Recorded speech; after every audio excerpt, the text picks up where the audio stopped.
Dead America, The Nevada Caravan. Dead America, The Second Week, Book 6. Written by Derek Slaton. Narrated by P.J. Morgan. Chapter 1. Day 0 plus 11.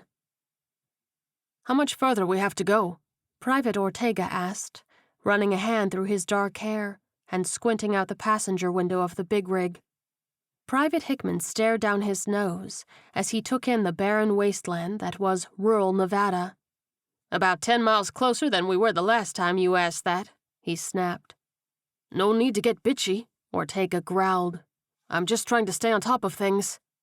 Harlan clucked his tongue, not taking his eyes off of the road. Now, kids," he said brightly. "If you don't cut that out, I swear I'll turn this truck around." The two soldiers chuckled, tense mood evaporating, and Hickman spread out the haphazardly folded map a little more across his lap. "Now that being said," Harlan continued, "are we close to a town or anything? We're still running real low on fuel. And I don't know about you, but I could certainly go for a room-temperature energy drink right about now." Hickman pursed his lips and studied the map closer, tapping it with his finger. "Looks like there's a little town called Shures a few miles up the road here," he said. "But God only knows if it's going to be big enough to support a gas station." "Well, you boys better hope it does," the driver replied. "'Cause if not, y'all are going to be pushing this big bitch the rest of the way." As they rolled into town, they studied the handful of houses and single-story buildings. There were a few cars strewn about, but no life, or unlife, whatsoever. "Well, this doesn't look promising," Hickman muttered. Ortega shook his head. "Looks like this town just up and vanished." "Or given the size of it, this town could be in the midst of rush hour," Hickman scoffed. "Not sure we could tell the difference." "There we go," Harlan said, pointing to a large gas station sign on the horizon. "Thank fucking Christ." He pulled up alongside the lone diesel pump off to the side. "Hang tight while we sweep the area," Ortega instructed, readying his gun. The truck screeched to a stop, and the two soldiers hopped down from the cab, giving the immediate area a once-over. It was as clear and barren as the rest of the town. Ortega waved for their companion to join them, and then turned to his partner. "You want to check around the back of the building for the generator? I'll check the inside." "Yeah, I gotcha," Hickman replied and jogged off. "Hey, pick me up a few of those energy drinks." Harlan inclined his head to Ortega. "Original flavor, none of that fruity shit." The private gave him a thumbs up and strode towards the convenience store. Just as he reached for the glass door, a few zombies smashed into it from the inside. He leapt back and raised his weapon, but the door held fast, locked. "Sorry, but looks like you're gonna have to go without," he called over his shoulder. Harlan wrinkled his nose. "Motherfucker." Ortega peered in through one of the windows, taking stock of the store. There were nearly a dozen zombies inside, all very excited to see a fresh meal through the glass. Hickman came back around the corner and had a look for himself. "Don't worry, bud, we've got you covered." He waved to the driver. Harlan grinned.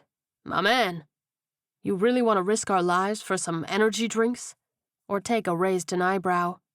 "No, but if we want the gas, we're going to have to get inside," Hickman explained. "Because the generator switch is in there." Ortega sighed, rubbing the bridge of his nose. "Of course it is." He stepped back from the window. "So, how do you want to play this?" "If we could both start shooting from here, it could cause a rush and overwhelm us," Hickman replied, stroking his square chin. His companion cocked his head. "Want to do a little yo-yo?" Sure," Hickman replied, pursing his lips in confusion. "We yo-yo them," Ortega repeated, holding up his hands. "You get around to the other side, fire off some rounds and take a few out. Then when they get to your side, I do the same. While I'm shooting, you come around to this side, and we have plenty of time to finish them off." Hickman nodded thoughtfully. "All right, I can dig it," he said. "You keep 'em occupied while I get in position." They shared a fist bump and split up.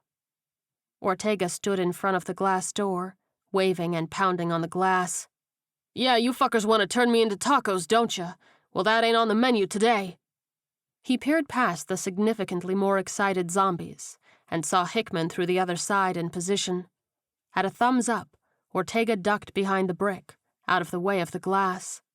His partner took aim from the other side of the store, firing into the window in front of him. The glass shattered, and a zombie's head exploded like an M80 stuffed inside a cantaloupe. The mini-horde turned their attention towards the shooter, grunting their delight at the broken barrier between them and a fresh meal. Hickman took the opportunity to fire several more rounds, easily dropping half of them onto the now blood-soaked floor.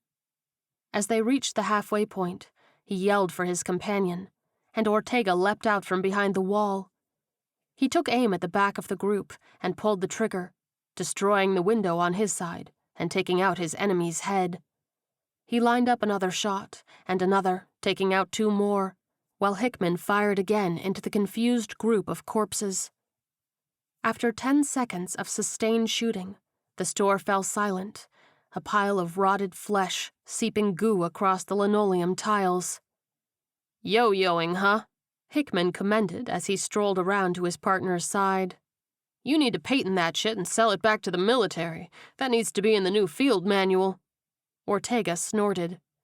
"With my luck, they think it was a great idea and want to drop me into every godforsaken place to implement it." "Because that would be a huge change from our current predicament." Hickman rolled his eyes. His partner couldn't help but laugh.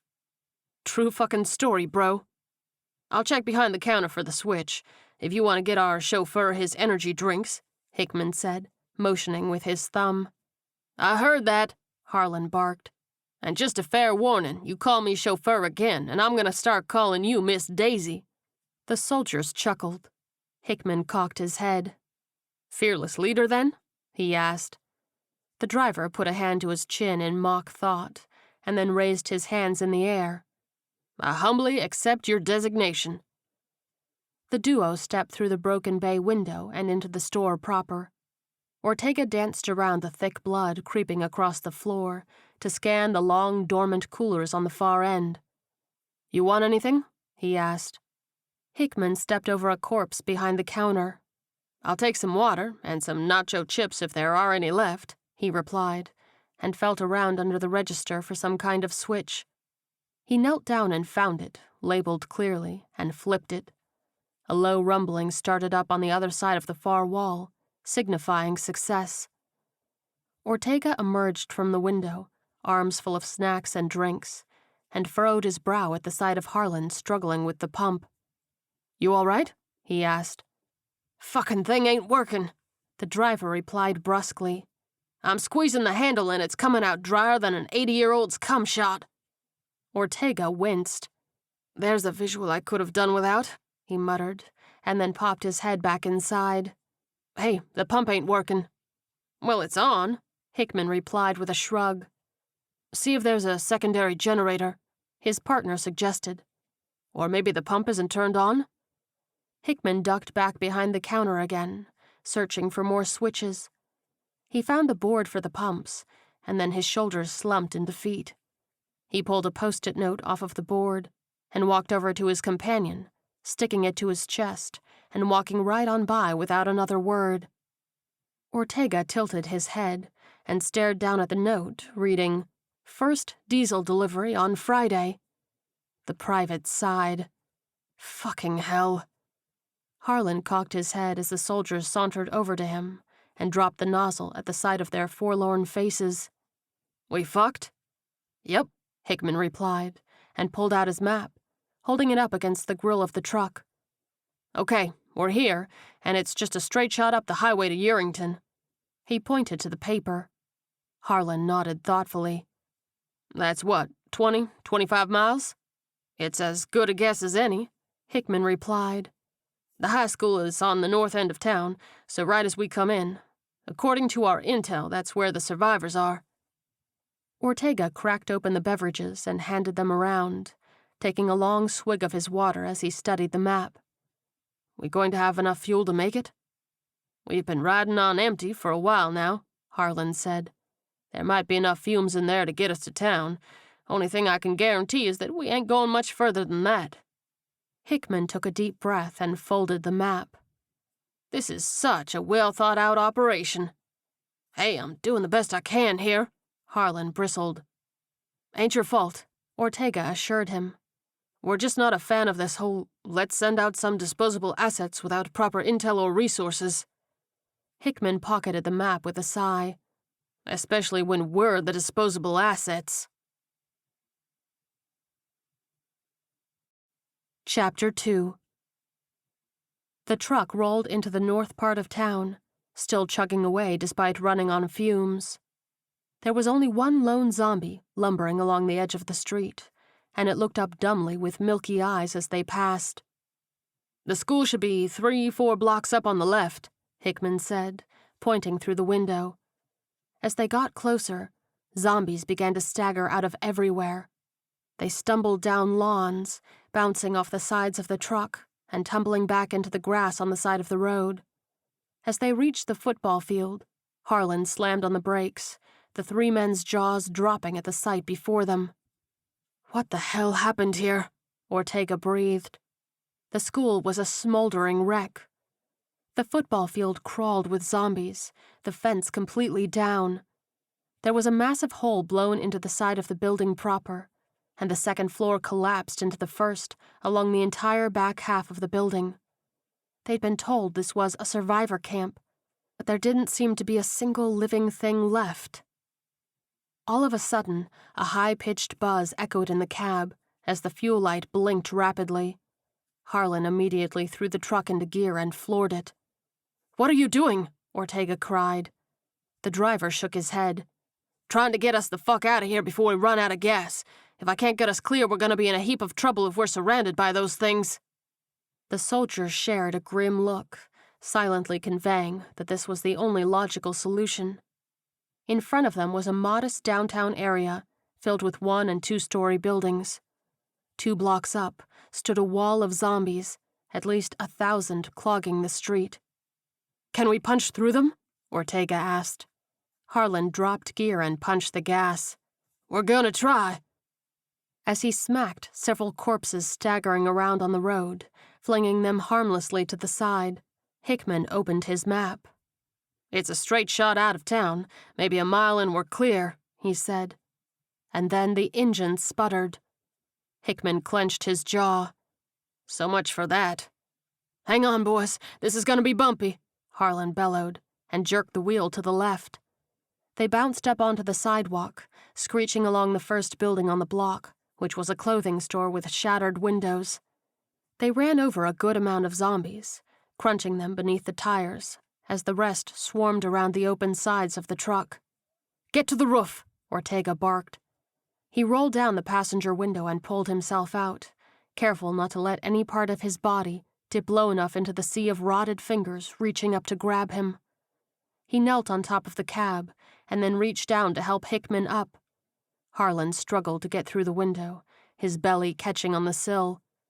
He twisted around to sit there and reached up, screaming as a zombie managed to brush up against his ass. "Holy fuck, they're getting me!" he cried. Ortega grasped his wrists tightly. "Stay calm, man, I got you," he said firmly, and pulled. The larger man struggled to find his footing, and then pushed off of the window frame to wiggle his way up onto the roof. He flopped over onto his back, chest heaving. "Why the fuck did I volunteer for this?" he huffed. Ortega clapped him on the shoulder. "Could be worse. You could still be in Kansas." "Well played, son," Harlan wheezed. "Well played." Hickman stood on top of the transport container and turned to look down on his 2 comrades. "Once you boys catch your breath, we can get up on the roof of this store," he declared. "It's clear up here." Harlan nodded and sat up. Ortega helped him to his feet, and they clambered up onto the back, making their way up to the roof. The trio stood at the edge and stared down at the street below. There were at least 1,000 zombies covering every inch of the road, a sea of moaning flesh clogging the space between every building. "Don't think the yo-yo technique is going to work this time," Hickman said. Ortega took a deep breath. "No shit, brother." As they stared at the sea of death below, a sharp whistle cut through the air. They looked around, and then saw a flash of blonde hair on a roof 4 buildings down from them. The figure waved at them. "Think they're friendly?" Harlan asked. Hickman shrugged. "Given their current situation, I don't think they have a choice." He didn't want to add that they were in the same boat, and led the way across the buildings to get closer to the waving man. Upon approach, they realized it was a young man that couldn't have been older than 17. He stood at the edge of his roof, about 8 feet of groaning alley separating the 2 buildings. "Man, are we glad to see you guys," the young blonde gushed. "Are you here to help us?" Ortega scratched the back of his head. "Well, that was the original plan, but it doesn't look like we made it in time." "Yeah, what the hell happened at the school?" Hickman asked. The young man shook his head. "I'm still not 100% sure," he admitted. "Some of the others inside can fill you in better than I can. Why don't you jump across and I'll introduce you to the rest of the group?" Harlan glanced down and immediately backed up, raising his hands in surrender. "Man, I got a better chance of being kidnapped by porn stars who have a thing for truck drivers than making that jump." "We got you covered," Ortega assured him. "Hickman, you go ahead and jump across. I got an idea." His companion nodded and took a run at it, springing across the gap with ease. He turned around and took a wide-legged stance. "Okay, I want you to do the same thing he just did," Ortega continued, motioning to Harlan. "Only I'm gonna give you a boost, and he's gonna pull you in." The driver gaped at him, mouth opening and closing twice, before he scrubbed his hands down his face and shook his head in defeat. He took a deep breath and lined himself up in front of the soldier, psyching himself up for a jump that he was sure would kill him. He leapt, with Ortega timing a significant shove to his back, and managed to land on the side of his ankle. "Motherfucking goddamn fucking son of a fucking whore bitch!" Harlan cried as Hickman caught his stumbling form, lowering him down into a sitting position. The soldier took a close look at his ankle and then patted his knee. "It ain't broke, just gonna be sore for a couple of days." Ortega jumped across, and they helped their now limping friend to his feet. The young man waved for them to follow him. "Come on, the ladder inside is this way." Chapter 3. Harlan muttered obscenities under his breath as he descended the ladder, trying not to put too much pressure on his smarting ankle. Ortega caught him at the bottom, and Hickman followed close behind, the 3 of them turning to face the room.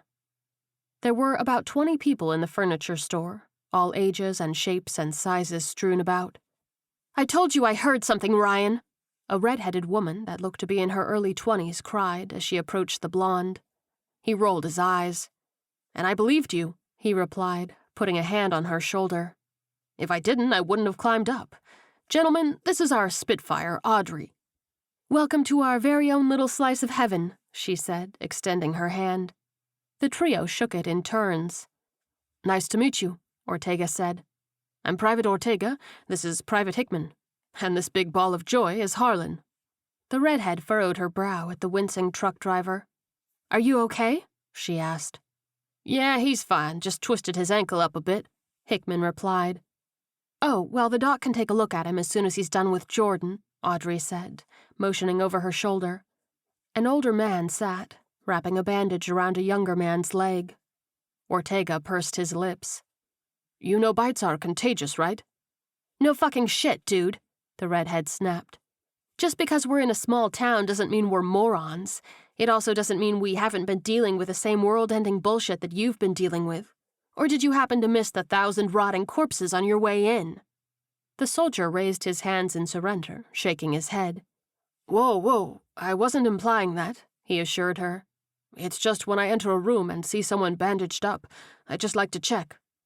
"Yeah, well, we're still alive and kicking, so it should be a safe bet that we figured that one out," Audrey scoffed, crossing her arms. Ryan stepped closer to her, interjecting himself between the two. "Jordan broke his leg when we escaped from the school," he explained. "Come on," the redhead said gently to Harlan, holding out her hand to support him and lead him over to the dock. "Let's get you taken care of." "Thanks, girl. I appreciate it," the big trucker huffed. "Hey, Ryan," a mid-30s soccer dad greeted, as he walked over with a middle-aged black man in a janitor's uniform. "We got the last big dresser moved over to the windows." The blonde nodded. "Are the curtains working?" "Hard to say." The janitor shrugged. "They're still leaning up against it, but I can't tell if they're pushing as hard." Ryan's brow furrowed. "Is somebody watching it?" "Yes, Miss Becky is on window duty," he replied. The soccer dad motioned to the soldiers. "So, did the military come to rescue us?" "Not really," Ortega replied, scratching the back of his head. "We were actually coming to help you solidify your survivor camp, but it appears we got here a bit too late." Hickman sighed. "And Ryan here wasn't any help in filling in the blanks for us. Either of you know what happened at the school?" The two men glanced at each other, and the younger man motioned to the older. "You knew it better than any of us, Reuben," he said. "Be my guest." "I mean, there were, 150, 200 of us in there, Garrett?" Reuben replied, rubbing his chin thoughtfully. The soccer dad nodded. "About that." "Well, regardless, we were able to secure the old school and the football field before things got too bad out here, and things were going pretty well." Reuben paused, taking a deep breath and putting his hands on his hips. "We had plenty of food, plenty of room, and that generator was nice and full, so we had heating and air. I thought we had enough to keep us going until somebody like you showed up, but then yesterday happened." He motioned around the room. "See, pretty much everybody here now was out by the concession stand, turning part of the field into some farmland when it went down. I didn't see what caused it myself, just heard this horrific scream coming from the gate. One of the younger kids had apparently wandered off from whoever was watching them, and they walked up to the horde. I looked up just as the lock gave out, and hundreds of those things swarmed onto the field." He paused and blinked a few times. "That little kid was swallowed up whole, and the woman wasn't far behind. Some of the people here wanted to run to the school, but I stopped them, knowing we wouldn't make it in time. We took cover behind the concession stand and watched as the field flooded with those things. They were able to get the school locked up tight, but the problem was the generator. It was exposed and close to the door. The zombies must have been attracted to the noise and got caught up in it or something because it didn't take long for the smoke to start. When we saw that, we got moving, running out of the football field and heading towards downtown. Not long after that, we heard the explosion." He swallowed hard and looked to the ceiling, taking a deep breath before composing himself. "Somehow we were able to fight our way in here, and we've been here ever since."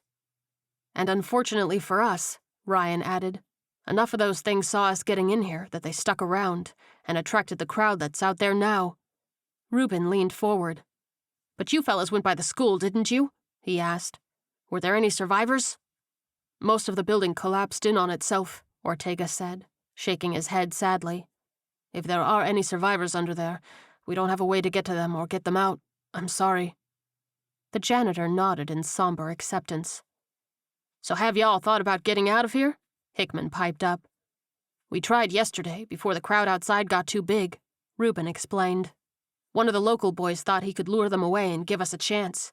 He got down to the end of the street and started making a ruckus, but that only attracted more zombies. Before he had a chance to react, he was surrounded. Ever since then, all we've done is lay low." Garrett shifted his weight from foot to foot. "So what about that truck?" he asked, eyes wide with hope. "Can it get us out of here?" "We ran out of gas as soon as we pulled up," Ortega said. "Damn," Garrett winced.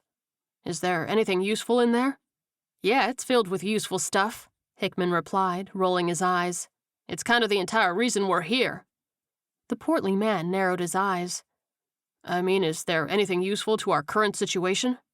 Hickman sighed. "Yeah, plenty.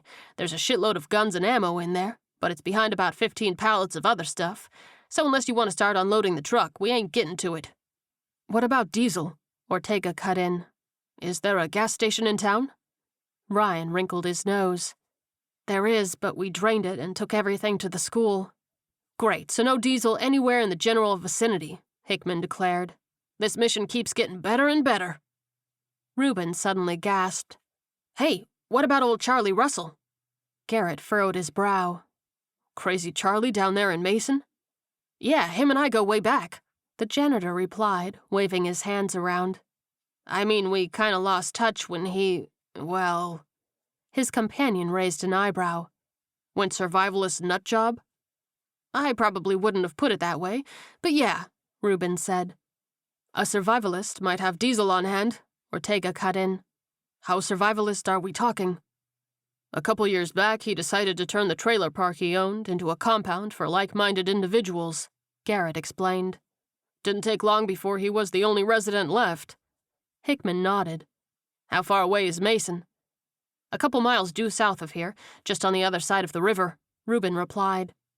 Hickman raised an eyebrow and turned to the other soldier. I mean, if we can get some fuel up here, we could employ the biggest goddamn yo-yo this world's ever seen. It'll give us a chance to refuel and get the fuck out of here, Ortega agreed.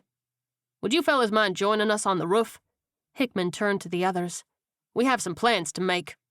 Ryan nodded. I'll grab Audrey. If she finds out we're making a plan without her, she'll cut me. The private barked a laugh. After their last conversation, there's a better chance she'd cut Ortega. Chapter 4. Okay, just give us a lay of the land, Hickman said as the group congregated on the roof. The zombies below sounded excited as all hell, reaching up to try to get to the moving fresh meal above. To your right is the north side of town with the school, Audrey began, motioning up the street. Straight ahead to the west, about 3/4 of a mile up, you'll run into the river. Don't let the name fool you, it's more like a glorified creek if anything. Most places it's going to be waist-deep at best. And to your left is south, where after a couple miles you'll hit the bridge that will take you right into Mason. Hickman nodded. And how big is Mason? Maybe 100 people, Garrett replied. Honestly, I'd be surprised if anyone is still left there. The private shook his head. Well, with the way today's going, let's assume it's going to be full. Even so, I think we can handle 100. Y'all have that much ammo? Ryan's eyes widened. I got 100 for my rifle, and another 20 or so for my handgun. Pretty sure Ortega has the same. Hickman replied, and motioned to his partner. His brow furrowed when he realized how silent his companion was, staring down at the sea of zombies with a steely gaze. You all right there, man? Ortega drew in a deep breath. Just thinking, he said flatly. A few awkward moments later, Hickman held up his hands. You, want to fill the rest of us in? The way I see it, we have a variety of problems, Ortega replied. We can't go south to Mason because we run the risk of a lot of these things following us, which means we'll be overrun. The other soldier shrugged. So we head north and cross the river. If we go that way, we can hit the sporting goods store a couple blocks up, Reuben suggested. Ryan's brow furrowed. Why? 'Cause they just got in the new four-wheelers, the janitor replied. Figure it's going to be easier to outrun those things on those than on foot. Plus, I don't know about you, but I really don't want to swim, then hike a couple miles to Mason. I take it there's a bridge close by? Hickman asked. Audrey nodded. Yeah, just head due west from the sporting goods store. It's blocked off with cars, but we should be able to get around them. There, the private exclaimed. Problem solved. Ortega sighed. It's only part of the problem, he said. When we come back with the fuel, we need a major distraction. How are we going to accomplish that when we don't have any explosives? Hickman crossed his arms. How well stocked is that hardware store? I worked there over the summer. Ryan raised his hand. It's got pretty much anything you could need. Propane tanks? The private asked. The young man nodded emphatically, eyes lighting up when he realized what he was getting at. Yes, sir, a cage of them up front. There are keys for the cage at Register 1, blue plastic keychain. Hickman turned to his partner and clapped him on the shoulder. So you think you can lead this group down to Mason without me? Where are you going? Ortega asked. I'm going to take up residence at the hardware store, Hickman replied, motioning across the street. Ortega shook his head. Nah, brother, we can deal with that once we get back with the gas. I need to get over there and get prepped for when you come back, his partner countered. Plus, once I'm over there, I can keep these things occupied and focused on me, meaning fewer are going to follow you. Reuben raised a hand, much like Ryan had just moments before. Sir, I'm not meaning any disrespect towards your abilities and whatnot, but how exactly are you planning on getting over there? Hickman pointed towards the end of the block, where a car had crashed into the corner of the building. "Gonna use that," he said. "I can get up to the banister on the second floor, work my way across, and get in through the upstairs." "I don't know if that's going to work," Ryan said slowly. Hickman grinned. "Trust me, kid, it'll work. The Army trained me well." "I'm sure they did," the young man replied, and crossed his arms in indignant defiance. "But that second floor is a residence. The store owner and his family live there, and if I know him, he barricaded himself inside when this thing started. You may be dealing with some resistance." Hickman sighed. "Fantastic," he said brightly. "So I'm either going to get shot at, or there's a family of zombies living there. Good times." "Only question left is, who all is going to Mason?" Ortega asked. All 4 of the civilians raised their hands immediately, and he nodded in appreciation.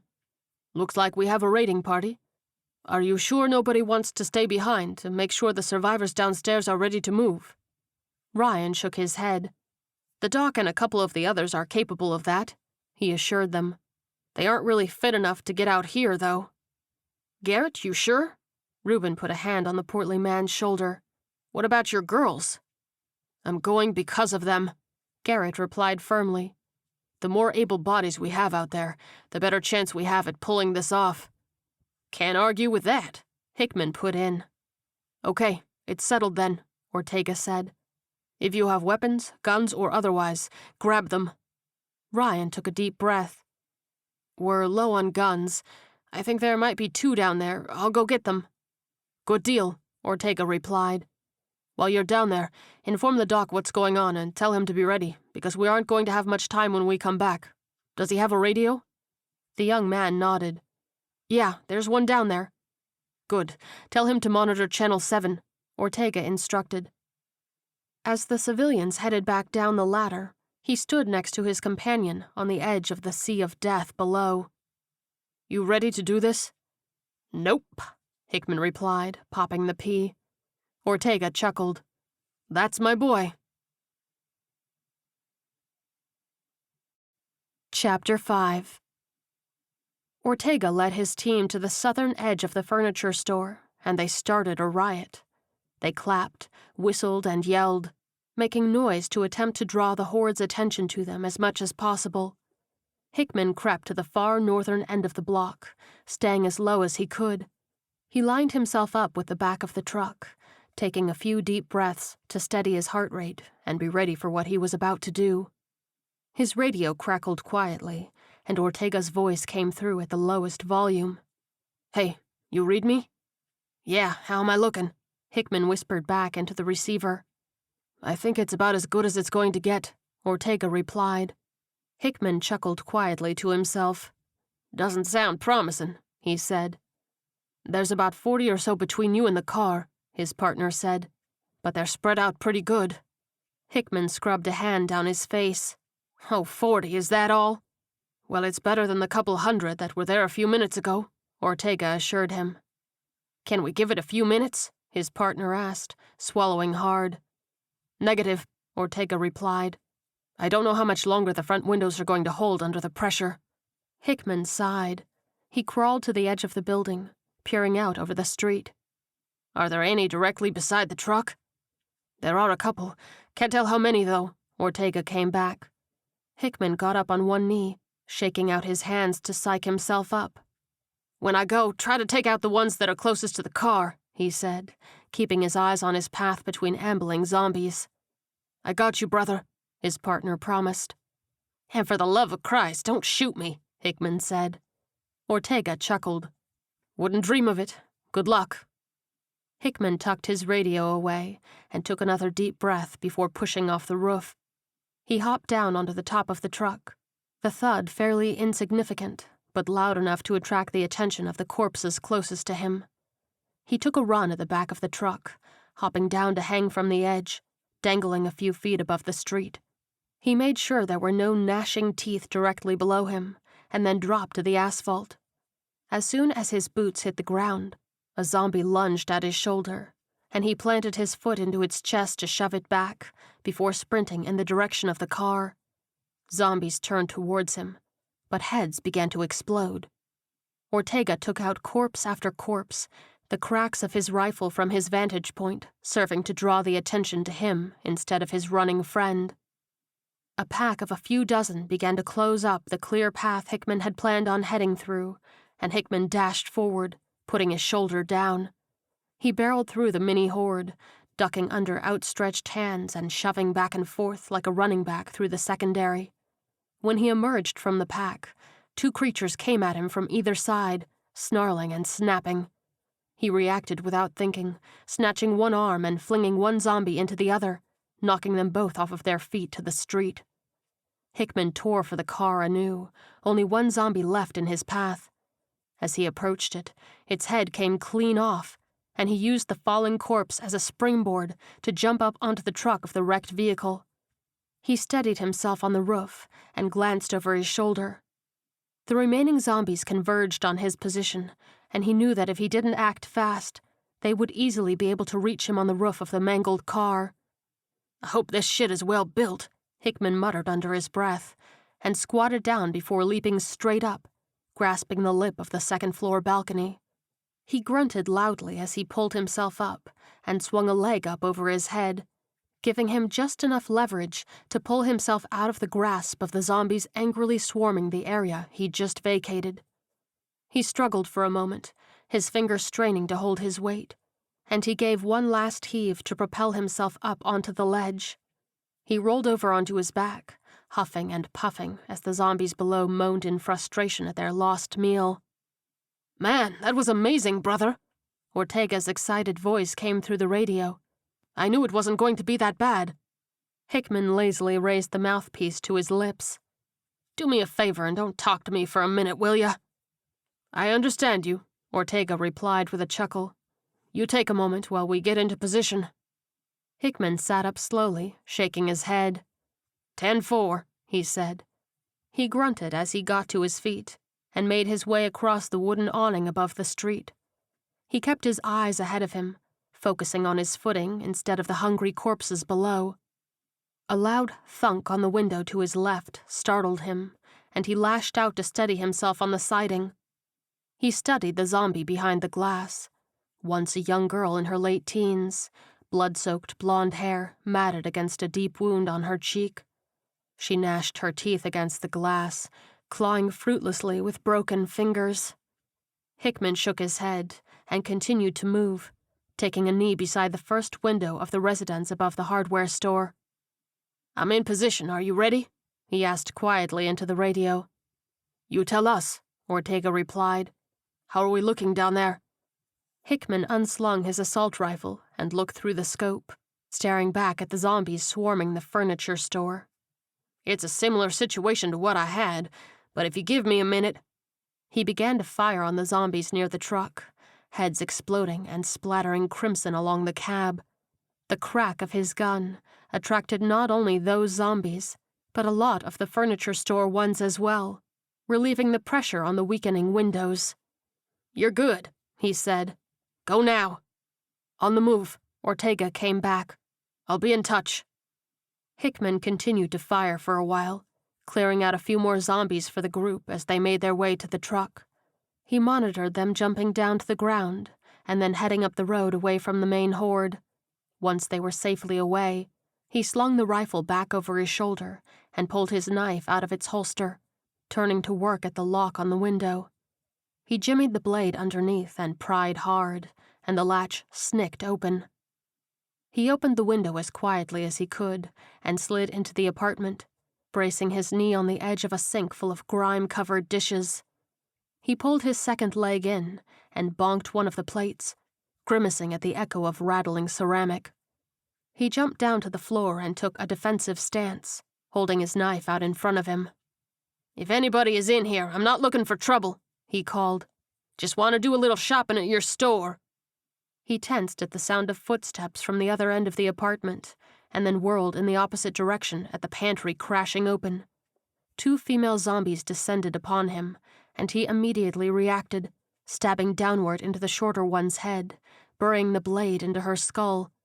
He jerked it back, but instead of the knife coming free, the girl's head detached from her body, leaving him with a bloody lollipop. "Oh, fuck," he breathed, and dropped it to the linoleum before reaching for his handgun. But the other zombie lunged for his shoulder.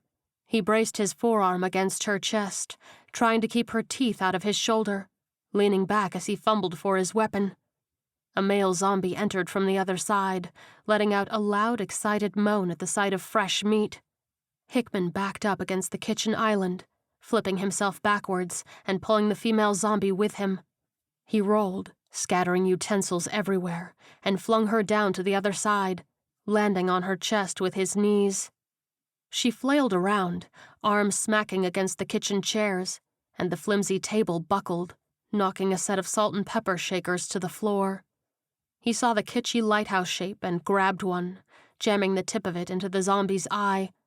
He punched down on it twice to lodge it into her brain, and she finally went limp. He leapt back up to his feet and pointed his handgun at the remaining zombie, who stupidly caught himself against the other side of the island, shrieking in frustration. Hickman pulled the trigger and point-blank put a bullet into its forehead. As the corpse fell limp, he froze and strained his ears for any more movement in the apartment, and after a few beats he did a quick sweep of the space. His shoulders finally relaxed, and he checked himself for any wounds as the adrenaline and shock wore off. He let out a deep, ragged breath on an exhausted laugh, happy just to be alive. Chapter 6. Ortega led the group down the mostly clear road towards the sporting goods store. Zombies began to emerge from the side streets, and Ryan turned to aim at one as they ran. "Save your bullets and keep going," Ortega barked, and the young man complied, sprinting to keep up. The private reached the door first, taking a knee with his rifle, his back to the front of the store. "Somebody get that door open," he cried, and began to fire bursts of bullets into the oncoming creatures from around the corner. Several zombies fell under his spray and pray approach. "I can't get it," Garrett barked in frustration as he tried to pick the lock. Ortega leapt to his feet as about 80 zombies headed their way, drawn to the sound of gunfire. "Move," he instructed, and the middle-aged man jumped out of the way as the soldier aimed his rifle at the bottom pane of glass. He fired once, shattering the door, and Garrett quickly reached in to unlock it through the jagged hold before pulling it open. Ortega went first, the rest of the group piling in behind him. Audrey clicked the lock once they were all inside, and her and Reuben immediately grasped a nearby chunk of shelving to block off the bottom panel of broken door. The private motioned for Ryan and Garrett to each take an aisle on either side of him, as they were the only ones with guns, and the trio made their way quickly through the store. 2 creatures staggered out from behind one of the four-wheelers at the back, and Ortega dropped one. Ryan took out the other with a near-perfect headshot, and the private clapped him on the shoulder. "Good shot, kid," he said, receiving a nod of appreciation. "Both of you finish doing a sweep. Make sure we're alone in here," he instructed as he headed over to the trio of four-wheelers. They were up on a central display, and he blinked at the keys dangling out of the ignition. "This must be a very trusting town." "Not really," Reuben replied as he walked up behind him.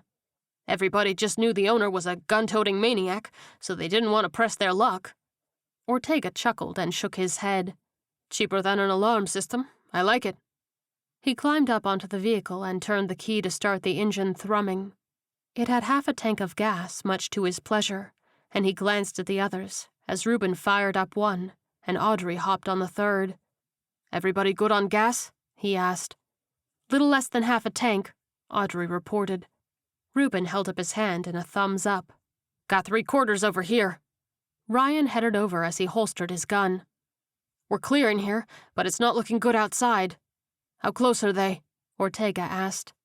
"A few of them are at the windows right now, and the rest aren't far behind," Ryan said, motioning over his shoulder to the front of the store. Ortega got down from the four-wheeler and stepped to the side, peering down the main aisle of the store. There was a large bay window to the left of the front door, with 4 zombies smashed up against it, teeth gnashing at the glass. The private pursed his lips for a moment, and then glanced at the helmet display next to him. He grabbed a bright yellow one and knocked on the top of it before heading back over to his vehicle. "Should we get helmets too?" Reuben asked. Ortega shook his head as he got back into his seat. "Nah, brother, I'm leading the charge through the glass, so I wanted that extra bit of protection." Audrey patted the seat behind her. "You coming or not?" she asked Ryan, and the young man shrugged before clambering onto the back, tentatively wrapping his arms around her slender waist. "Hey, you look good riding the bitch seat," Garrett teased. Reuben sneered. "Are you ready to go, big boy? Or should I say, bitch?" He patted his own passenger seat, and his middle-aged friend visibly deflated as he reluctantly climbed up. Ortega clipped on his helmet and pushed the visor up so he could address the team. "Give me a 3-second head start," he instructed. "I'm going to hit that window hard, and that should be enough time for the glass to hit the ground. As soon as we're out, head down the side street next to us, and don't stop until you hit the bridge. If we run into trouble, hit the field to the south and meet out by the river where we'll regroup. Questions?" At the round of no's, the soldier checked his rifle to make sure it was on 3-round burst mode and slammed down his visor. "This is a bad idea," he muttered under his breath, and then dropped the four-wheeler into gear. He tore down the main aisle towards the zombie-reinforced plate glass window, steadying his gun on the handlebars. About 15 yards away from the front of the store, he fired into the glass, leaving big cracks along the surface. He grabbed the handles and put his head down in anticipation, and hit the glass. The force of the impact sent the quartet of zombies flying, glass exploding in all directions. He skidded to a stop in the street and took quick stock of the swarm headed towards them, and then peeled out towards the side street. As he made the turn, he heard the other 2 vehicles keeping pace with him, and they roared down the side street, a mostly clear road ahead. He couldn't help but crack a smile at the sound of Audrey's hoot, something charming about the young woman enjoying the wind in her hair despite the circumstances. Chapter 7. Hickman opened the pantry door, relieved to find a case of bottled water inside. He used one to wash his blood-soaked hands and face, wiping himself clean with some paper towels before chugging the rest of the water and then letting out a deep breath. "That was way too fucking close, man," he muttered, shaking his head at the trio of corpses on the floor. He stuffed 2 water bottles into the side pockets of his pants and headed towards the door he'd found during his sweep that led to the stairs down into the hardware store. He stayed silent, noting that it was an open staircase into the store proper, an inch towards the landing. He had a pretty good bird's-eye view of the large space, glancing over 4 rows of metal shelving. The plate glass windows and door at the front were secure, despite the small army of zombies milling about outside. He scanned the dim store, noting a brief glimpse of movement at the far end, but nothing jumped out at him. He took a deep breath. Firing was out of the question. The chances of ricocheting against the shelves was too great, not to mention the loud noise would attract the now docile zombies outside. He drew his knife and pursed his lips. "Looks like it's the blade again," he thought, shaking his head. It was less than ideal, but it was his safest of the unsafe options. He ducked low and moved as quietly as he could down the stairs, choosing an aisle he'd noted as empty so he could hopefully sneak up on his enemies. As he reached the end, he peeked around ever so slowly, where 2 corpses were fixated on a cardboard cutout of some more than likely deceased celebrity hawking car wax. Hickman darted out and planted his blade deftly in the back of the closest zombie's distracted skull. He tore it out and stabbed the other in the side of the head before the first one even hit the ground, and then whipped around in a defensive stance to wait. Come out, wherever you are," he murmured and strained his ears. He stepped forward and banged the handle of his blade against one of the metal shelves, causing a bit of a ruckus, but not enough to echo to outside. Hickman waited again, but there was nothing. "Either I'm alone, or these fuckers have learned to play possum," he thought, and then immediately shuddered in fear at that thought. The one saving grace any survivors had was that the zombies were dumb. If they got smart, then the world was even more fucked than they'd initially thought. He shook off the thought and walked over to the register, heading behind the counter. Just as Ryan had said, there was a padlock key in the drawer below. He crept by the windows, not wanting to attract any attention, and ducked behind the propane cage as he unlocked it. There were at least a dozen inside, and he gently rolled each one to see which ones were full. With a stroke of luck, 8 of them were, and he grinned. 8 of these things going off at once is going to cause one hell of an explosion, he thought, and then tapped his chin. But I need to get these far enough up the road before I can set them off. Guess I'm doing some shopping. Hickman walked down the aisles, looking for something he could use to transport the heavy tanks. He cocked his head at a rope display and rolled a thick piece around his fist. "Let's see," he murmured, ignoring the fact that he was now talking to himself. "Run the rope through the opening, create a propane tank backpack. 40-some-odd pounds apiece. Yeah, fuck that." He dropped the rope and continued up the aisle, turning the corner display to find a set of large plastic wagons. He reached out and fingered the price tag, reading the specifications. 500-pound capacity, the tag boasted, and he grabbed the back end of the wagon easily, noting how lightweight it was. "This," he declared. "This I can work with." He turned and spotted a wall of open-ended hooks. "All right, I got a plan." A little while later, Hickman stood at the end of the lip on the building where he'd climbed up from the busted car. He attached a hook to one of the propane tanks and lowered the attached rope carefully down into the wagon on the ground. Once it was situated, he lowered the rope a little more to free the hook, and then retrieved his rope. There were several zombies milling around the car, but they weren't particularly interested in the wagon. He stood up and set the rope down, before walking back along the canopy to grab another propane tank from the load he'd hauled up the stairs. He paused to wink at the teenage girl zombie in the window that had startled him the first time. "What do you think, girl?" he asked, puffing his chest out. "Am I a genius or what?" She groaned into the glass, still attempting to chew through it. "Yeah, you're right," Hickman replied thoughtfully. "It's still going to be a bitch and a half to move that thing up the road." He shook his head, realizing he was now having a conversation with a corpse, and continued on his way to get another tank. Chapter 8.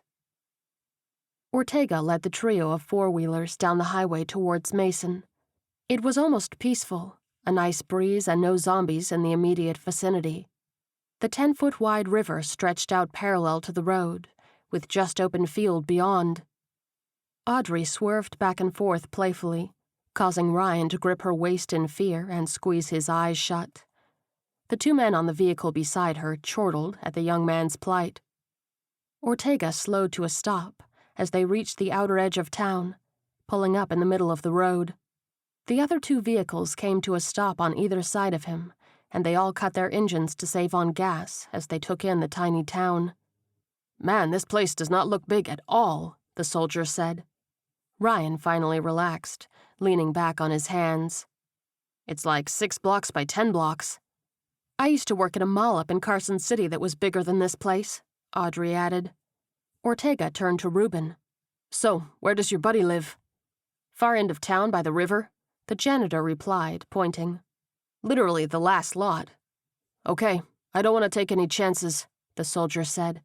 "We'll ride up 4 blocks and then walk the rest." Garrett cocked his head. "You think he's still alive?" "If anybody's capable of it, it's old Charlie," Reuben replied with a nod. "He planned for the end for years. Almost breaks my heart to think he didn't get a chance to show everybody he was right." Ortega took a deep breath. "Well, if he's there, let's hope he's open to some visitors." He turned the key in the ignition to bring the four-wheeler back to life, and moved a lot slower this time, keeping an eye out for zombies. To their surprise, as they moved through town, there was not a single movement. He slowed to a stop and killed the engine a few blocks down from the trailer park, and the others followed suit. "It was awfully quiet riding through town," Audrey said when the vehicles were quiet. "You'd think there would be at least a zombie or 2, right?" Ryan shrugged as he swung his leg over to dismount. Maybe they got bored and left? He asked. No sense in sticking around if there aren't snacks to be had. Snacks? She snapped and smacked him on the arm. Really? They're people, dipshit. The young man ducked his head, putting his hands up in surrender. Sorry, that was tactless, he admitted. But you get my point. If people aren't here, why would they be? Ortega checked his weapon. Well, if they are here, we'll be ready, he declared. Come on, let's go see if Charlie is home. He led the group on foot towards the trailer park. Reuben quietly directed him down a side street a few blocks up, so that they wouldn't be within line of sight. They didn't want to surprise him, but they didn't want him to peg them from too far away, just in case he was volatile before he realized they were friendly. They pressed themselves up against the last house on the block, and Ortega peeked out around the corner, taking in the trailer park. Reuben, it looks like your buddy was alive at one point, because there are a hell of a lot of dead zombies on the road, he said. There was a 6-foot-tall chain-link fence surrounding the park, with barbed wire on top, and at least 60 corpses motionless in the street. Well, in that case, we need to be careful so we don't spook him, Reuben replied. Ortega shrugged. What do you suggest, crack? The sound of a rifle cut through the air, and a brick just above the soldier's head exploded from the wall, spraying red chunks everywhere. That was your one warning shot, soldier boy, a man screamed. You just wander on back the way you came. Ain't nobody here interested in what you peddling. Ortega took a deep breath and bellowed, Charlie, I'm Private Ortega and we need crack. This shot didn't hit anything, but it was effective in cutting his plea short. How the hell do you know my name? Charlie screamed. Goddamn government, I knew it. I knew they had me on a list. Dead people rising and the government can't leave a God-fearing patriot alone. Ortega let out a low whistle and glanced at Reuben. Any thoughts? Yeah, one. The janitor raised a finger and then yelled, Charlie, it's me. Reuben? The man cried, incredulity in his voice. Is that you? Yeah, it's Reuben, his friend called. Charlie blurted a string of curses. Don't tell me the government got you too, man. You are one dumb motherfucker, you know that? Reuben called back. The government didn't get me, and they didn't come all this way to take out some old man in a trailer park. They sent a couple soldier boys with a big-ass truck filled with food and other good stuff to help us survive. We're here because we need your help. There was a pause, and then, with less conviction, Charlie asked, You mean the soldier there isn't trying to kill me? Well, if you fire another shot in his direction, I'm guessing he's going to start taking it personal, Reuben replied. But as long as that doesn't happen, I think we cool. Another pause. Okay, Charlie declared. I'm coming out. You might want to keep your weapon lowered, Reuben said quietly to the soldier. I'll go first to make sure he's cool. Ortega nodded. Gotcha. He lowered his rifle and waited for Reuben to step out first, the rest of the group cautiously following behind him. As they approached the gate, a decrepit-looking man with scraggly white hair unlocked a padlock on his front gate.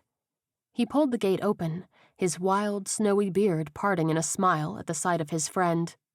Good to see you old coot, Reuben said, and they embraced. I knew you'd still be alive out here. Charlie put a hand over his heart, partially covering his black Skinnerd tee. Man, I've been preparing for this day my whole life. You think I was gonna miss it? The two shared a laugh, and then Reuben motioned to the rest of the group, keeping an arm around the older man. I'd like to introduce you to some of my friends. This young buck here is Ryan. The distinguished-looking man here is Garrett. The lovely young lady here is Audrey, and I emphasize lady, so you keep that filthy tongue in check, you hear? Don't listen to him, the redhead quipped with a grin. I could tell him things that would put him in an early grave. The old man chuckled. I like her. And last, but not least, this here is Private Ortega, who I believe you owe an apology to, Reuben finished, and stared down at his friend sternly.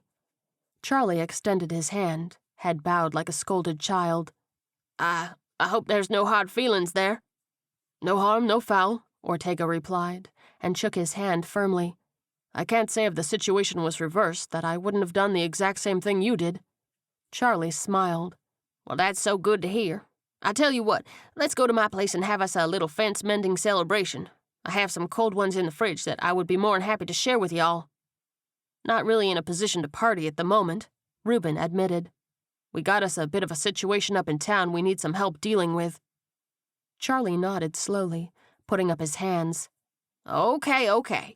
Well, I tell you what, let's go to my place and have us a little brainstorming session about how to best deal with the problem at hand. I have some cold ones in the fridge that I would be more than happy to share with y'all. Charlie. Reuben scrubbed his hands down his face. Ortega put a hand on the janitor's shoulder. You know, I believe the man would like us to have a beer with him, he said. It's the least we can do while we talk about what we need to do. Well, what do you know? Charlie declared proudly, punching his friend in the shoulder. I like this soldier boy already. Come on in. He laughed and re-secured the padlock behind them, a skip in his step as he led the group further into the trailer park. Chapter 9. The group gawked at the setup as they headed to the middle of the lot. There were trenches dug all around the lone trailer in the center, filled with barbed wire and wooden stakes, boasting death to whatever stumbled in. Now y'all mind your step, Charlie cautioned. You don't want to be getting caught up in any of that. Ortega raised an eyebrow. Preparing for the worst, huh? Yes, sir, the old man replied firmly. My perimeter isn't as strong as I would like, so if any of them ever got through, I wanted to make sure I'd have a fighting chance. He led them across the trenches and around to the front of his double-wide, where he had quite the setup with an outdoor bar and grill area. Damn, man, I'm impressed, Reuben breathed as he patted the wooden counter. Charlie grinned. Oh, you ain't seen nothing yet, old friend, he said, and headed over to the grill. Next to it there was a large outdoor recliner, and he shoved it out of the way to reveal a steel door with a digital keypad. He knelt down and punched in a few numbers, allowing the door to slide open. Come on in, he said, stepping down the flight of stairs beneath. Well, goddamn, Reuben breathed, as they got to the bottom and entered a 20-by-20 room. How the hell did you afford all this? He gaped at the floor-to-ceiling shelves, full of food and goods. Remember about a decade ago when you were giving me hell about cryptocurrencies?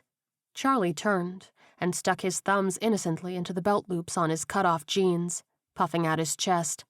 How you said I was throwing my money away? Well, I hate to say I told you so, but I told you so. He walked over to the large refrigerator in the corner and opened it up, pulling out a 6-pack. He started handing them out, the group all gawking around at the room as they absently took a can. Ryan, however, furrowed his brow and shook his head. I'm only 17, sir, he said politely. Did you go to high school around here? Charlie raised a white eyebrow. The young man nodded. Yes, sir. Well, then sorry it's not something a bit more potent, the old man replied. I knew some of the people whose liquor cabinets y'all raided for your parties. Ryan blushed and took the beer, cracking open the can without another word. All right, y'all come on up and make yourselves at home, Charlie said. Let's see how I can help you out. He ushered them all up from the basement, and they got comfortable on all of the patio chairs adorning his large deck. He cracked open his own can and reclined in his chair, putting his feet up. Okay, lay it on me. Ortega leaned forward, resting his elbows on his knees. We have a transport truck that's stuck downtown, he began. It's full of things to help the survivors here become self-sufficient, so that we can all ride out the apocalypse. Problem is, it's out of gas. Okay. The old man shrugged. I don't see how I can help.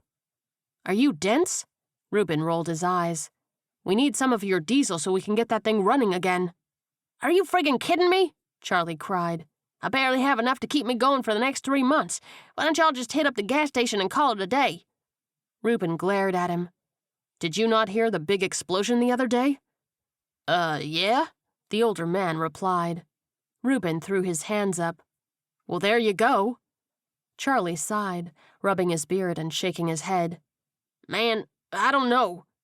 We got people trapped inside one of the shops up there, Reuben said, his eyes softening.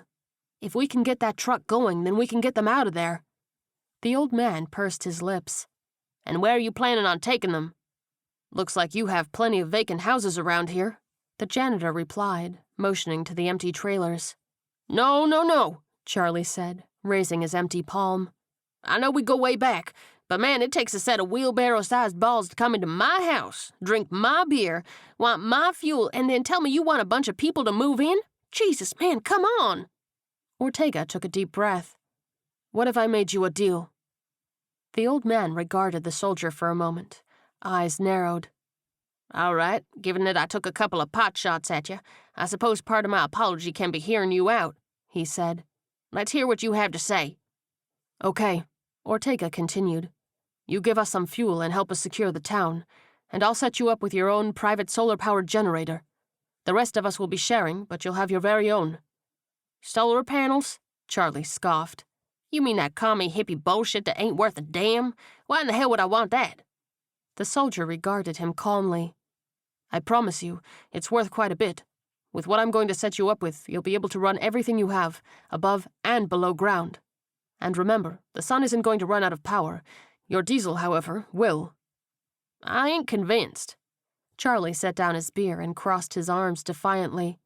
But you are right about my diesel being in short supply. He stroked his beard, letting out a deep sigh. But you seem damn convinced it's gonna work, so I'll give you the benefit of the doubt. That said, this is the last part of my apology for shooting at you. Ortega nodded and put a hand over his heart. Apology accepted. He extended his hand, and the old man shook. So how secure do we need to get this place? Charlie asked. What you thinking? 40, 50 of them critters coming our way? He snatched up his beer and lifted it to his mouth once again. Ortega and Reuben shared an uneasy glance. Well, the soldier said slowly, we have a plan to distract the ones near the truck so we can refuel, but there could very easily be 1,000 to 1,500 following us down there. Charlie choked on his brew. 1,500, he sputtered. Are you fucking kidding me? Did you see an arsenal down there? Because I sure as shit didn't. We've got plenty of weapons and ammo in the truck, Ortega assured him. We just need to get it here and unload enough to get to them. The old man drained the rest of his beer and sat back in his chair thoughtfully. Finally, he took a deep breath. Okay. He ran a wrinkled hand over his hair. There are a few cars in the neighborhood that we can use to block off that bridge. Ain't got no clue where the keys are, but there's enough of us that we can push 'em up. We'll get 'em in position so we can move 'em onto the bridge once you're across. Garrett cocked his head. Do you have anything we can dig a trench with on the other side of the river? He asked. Even with all those guns and ammo, it's going to be tough to take out 1,000 of those things. Nah, you leave that to me, the old man replied. Old Charlie's got a plan. Reuben snorted. Last time I heard you say that, I ended up in county for a few weeks. That was a hell of a night, though, ain't it? Charlie grinned. The janitor shook his head and chuckled. From what I remember of it, yeah. All right, let's get down to business, the old man said with a groan and got up from his seat. I'm pretty sure I've got a couple of 5-gallon canisters around here somewhere. Private, if you wouldn't mind giving me a hand with that. I can do that, brother, Ortega said, and got to his feet. In the meantime, Audrey and Ryan, if you two wouldn't mind running one of those four-wheelers up to the bridge and dropping it off for Hickman? He's gonna be coming that way, and would probably appreciate it if he didn't have to walk all the way here. Audrey pointed at Ryan. Just so we're clear, you're riding with me on the way back. I guess I should just be happy that I get to drive one of these for a little bit, the young man replied. She clapped him on the back. That's a good attitude. Come on, let's get this done.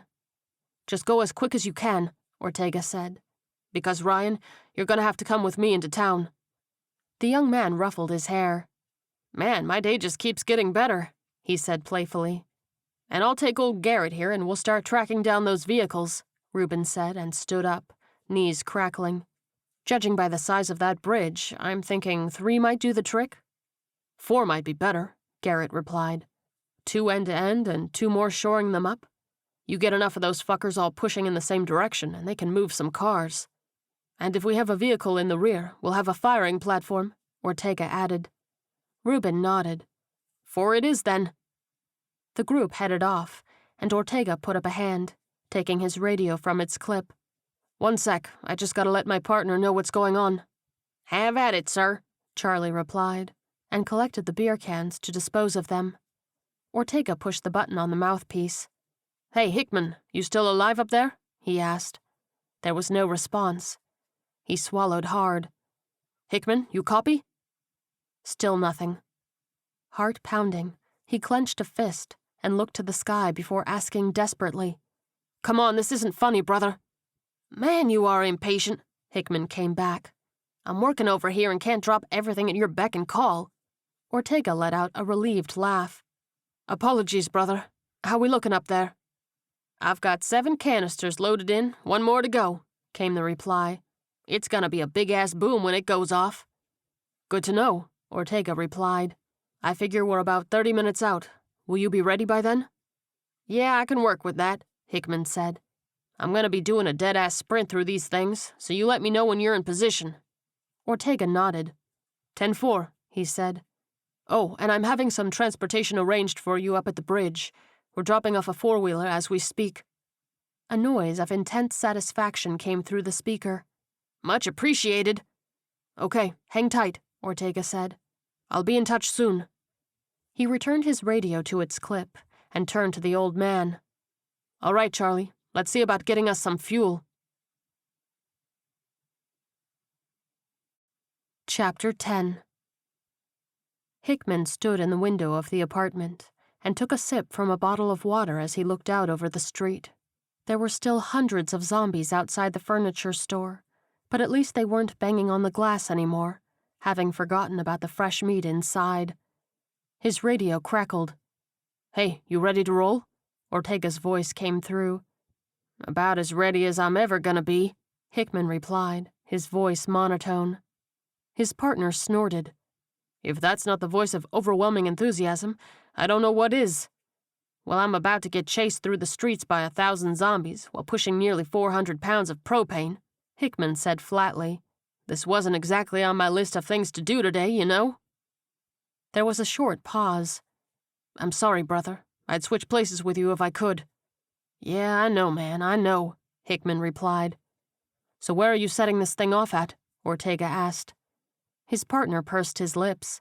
I'm thinking the sporting goods store. Only thing I have to light this with are some flares, so I need a way to keep the gas relatively contained so it filters out to the flame. Kind of hoping there are some tents or something set up. I'm pretty sure there wasn't one set up, Ortega replied. But there was a small office behind the customer service desk. You think that's going to cause enough of a distraction? Hickman asked. Going off that deep inside the building? Ortega came back immediately. Yeah, it'll be plenty loud, having several of those things go off at the same time. At the very least, it'll blow out the windows, although it wouldn't hurt for you to fire off a few rounds. Trust me, as soon as I hit that pavement, I'm gonna be weapons hot, Hickman assured him. None of this stealth bullshit.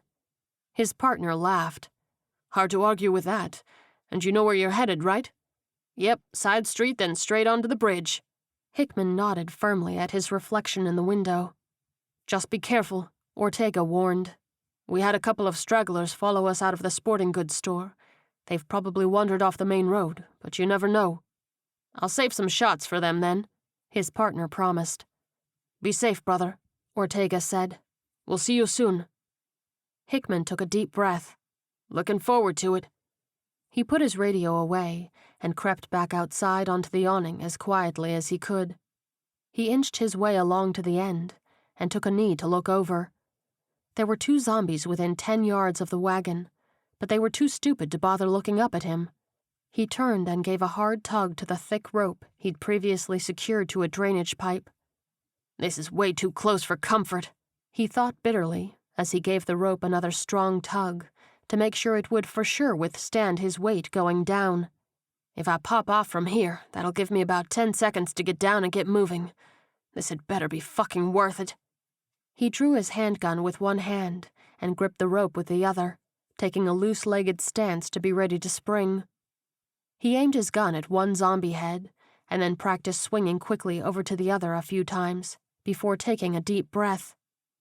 He fired, taking out the closest one, and swung to take out the second before it could even react.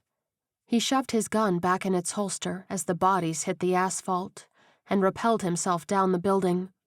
He landed right next to the wagon and braced himself against it, giving a great heave to get it rolling.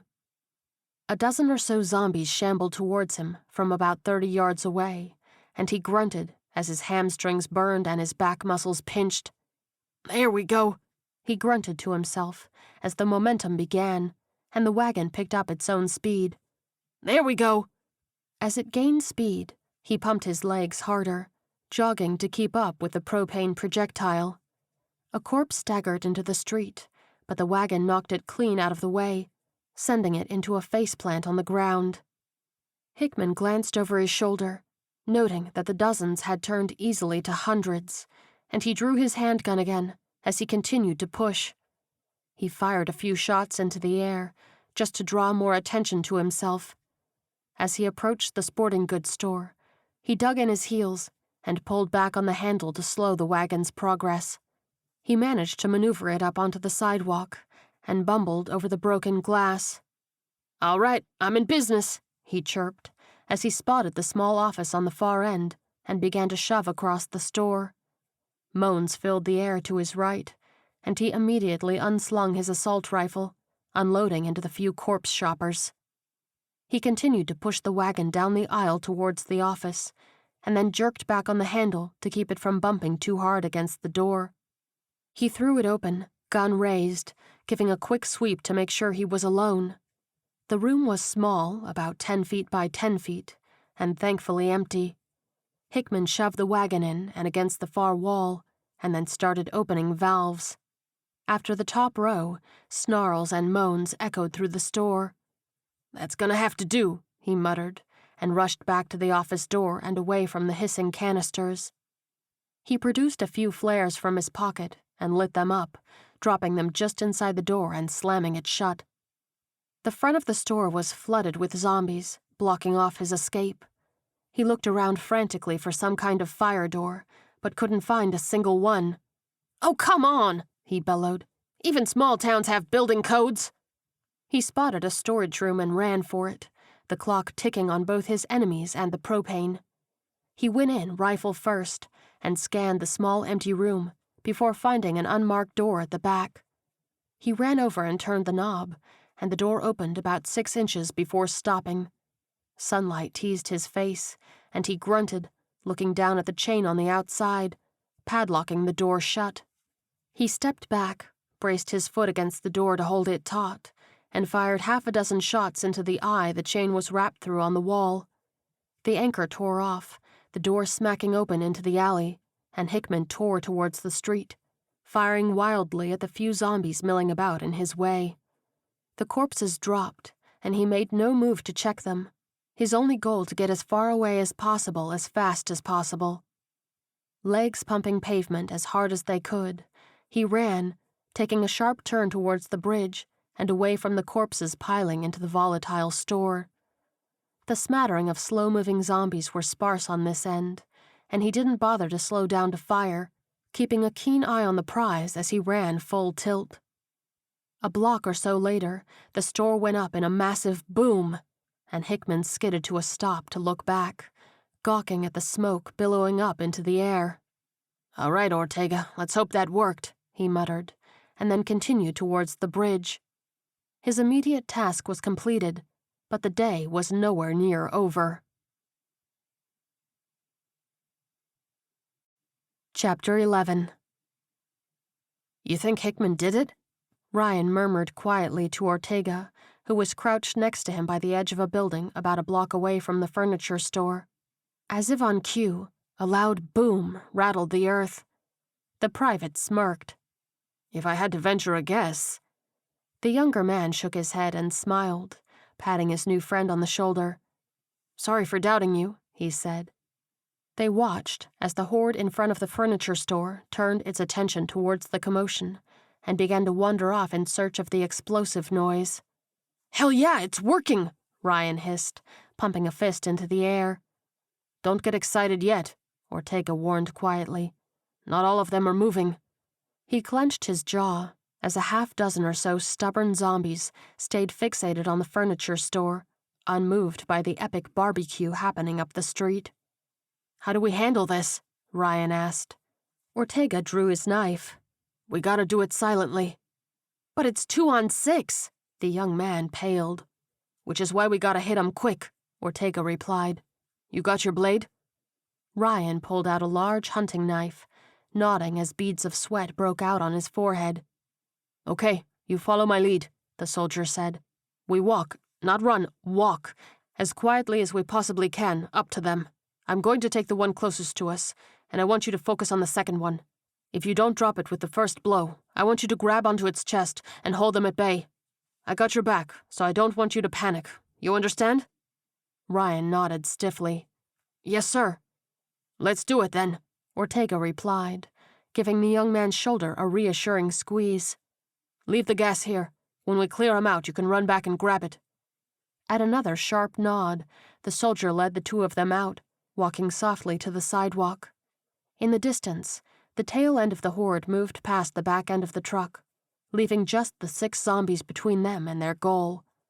The first corpse had mashed itself so hard into the glass with excitement that its cheek was caught in a crack, and as it turned to look at Ortega, it left half its face hanging in the window.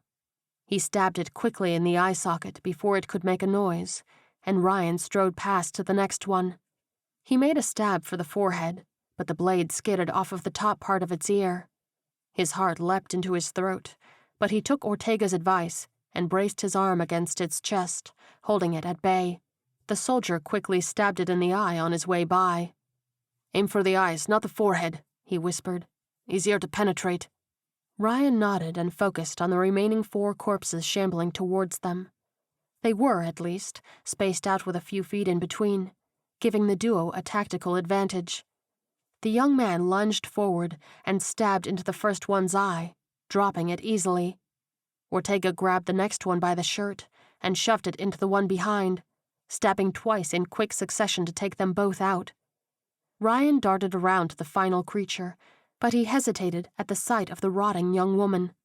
He couldn't help but feel that he knew this girl, that they'd shared a class together or something, and now here she was, about to make a move on eating his flesh. He snapped out of it just in time to end her suffering, planting the knife into her face. As her body hit the street, Ortega approached. "Did you know her?" "I'm not sure," Ryan admitted, rooted to the spot as he stared at the lifeless corpse. "You good?" Ortega asked, brow furrowing. The young man took a deep breath and nodded. "Yeah." "All right, back to work then," Ortega instructed, and they headed back for the door of the furniture store. The soldier did a light shave and a haircut knock to make sure that those inside knew they were living beings. Soon enough, the barricade on the inside began to shift, and 2 older men revealed themselves on the other side, eyes wide with relief.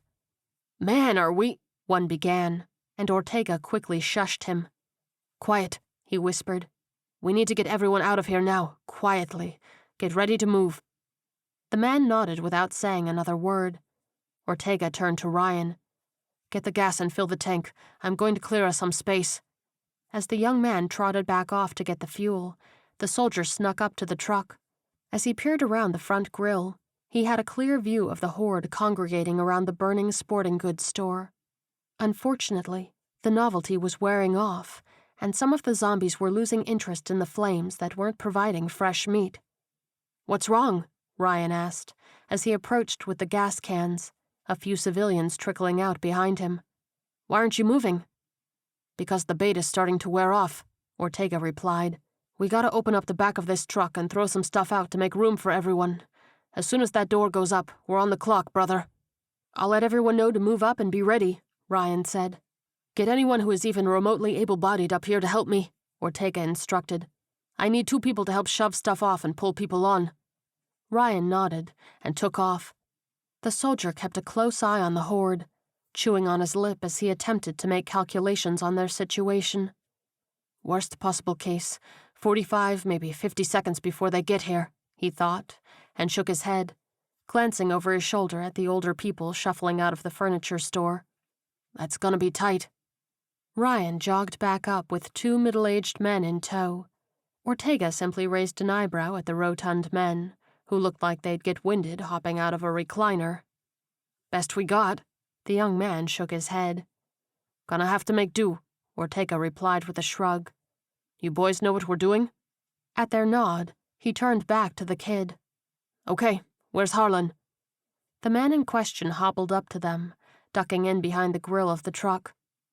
"Good to see you're still alive and kicking," he said quietly. "Good to see you're at least doing one of those things," Ortega replied. Your ankle good? Stings like a bitch, but I can drive us out, Harlan replied with a little salute. Okay, when we go, you get in that cab, Ortega instructed. As soon as Ryan gets it fueled, you start it up, and as soon as I fire a shot, you start driving south. Kid, I want you in the cab with him, so you can tell him where to go. Both men nodded, and the soldier turned to the group. Okay, let's do this. He led his 2 helpers around to the back, with the civilians following. The doc carried an injured Jordan at the front between him and another man. Ortega waited until everyone was clustered around, and then threw open the door latch, shoving it upwards. It screeched to the top, slamming against the roof, and the soldier winced before leaping up inside. The back edge of the horde turned excitedly towards them, wondering their way. One of his helpers gaped at the zombies in fear, as Ortega and the other man began tossing things out into the street. Get to work or people will die, the soldier screamed. The frightened man snapped out of it and grabbed a box, throwing it out.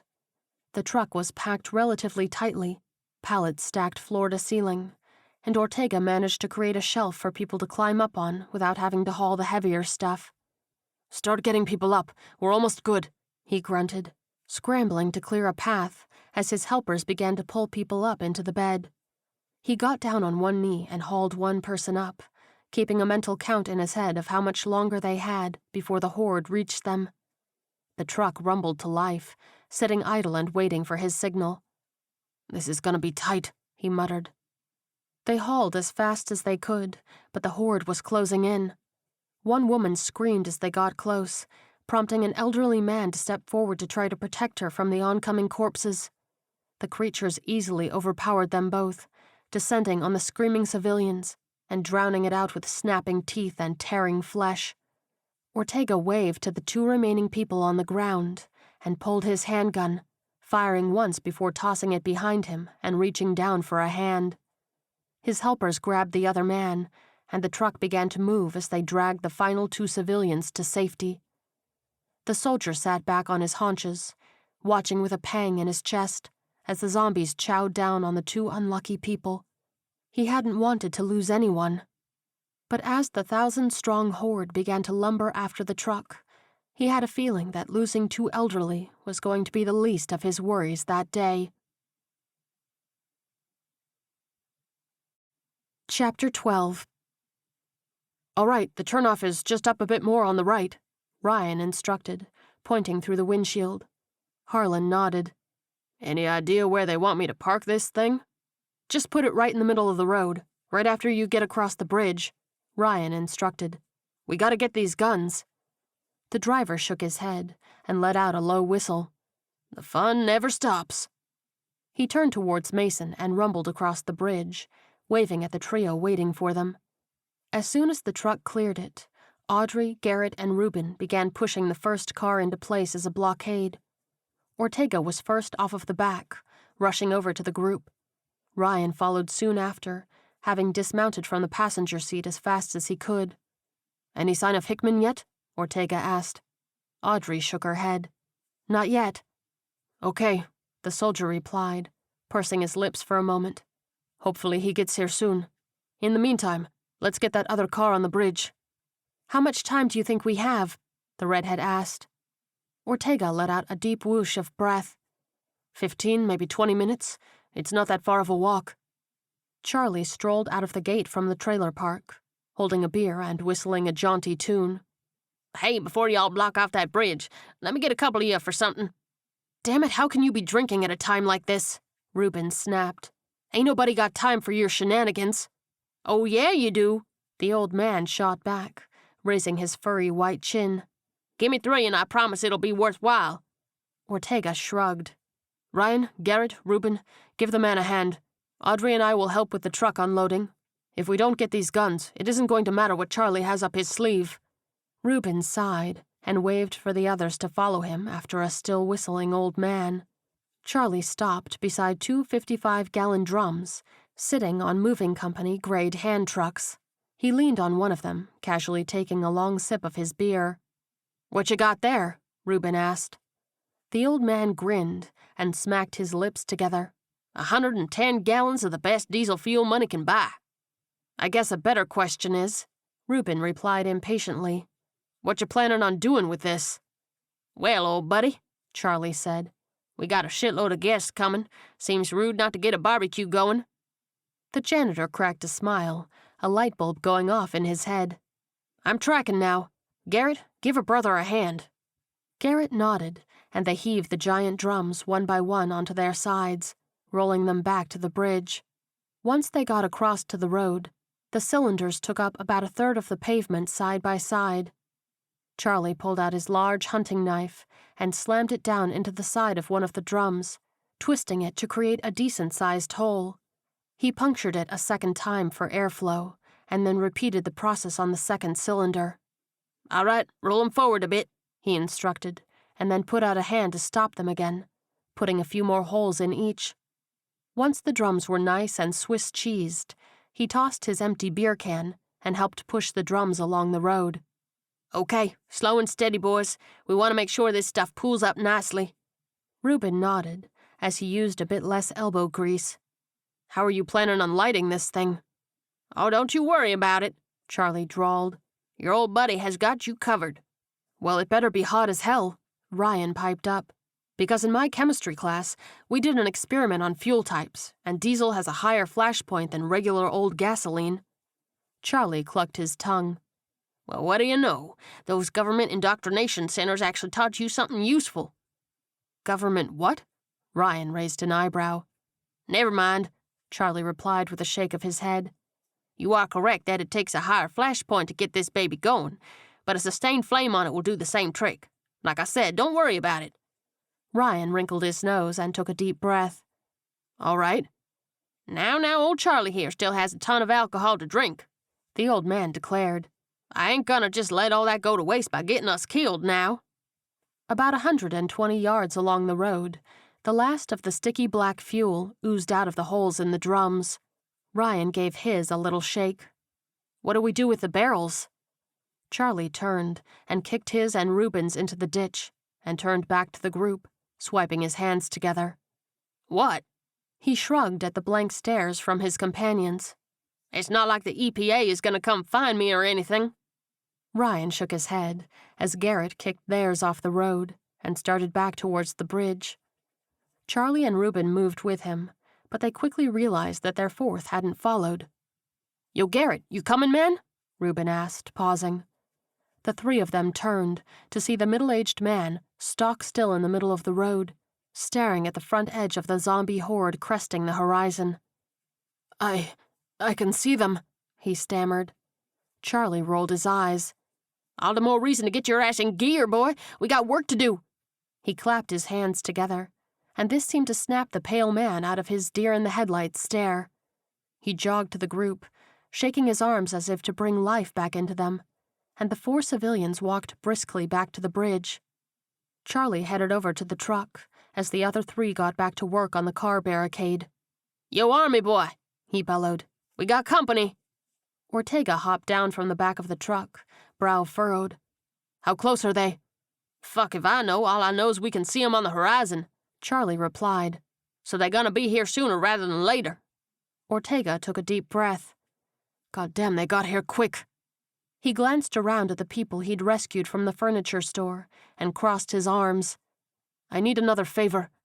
Charlie crossed his arms as well, matching the soldier's stiff posture. These solar panels better be worth it, he muttered.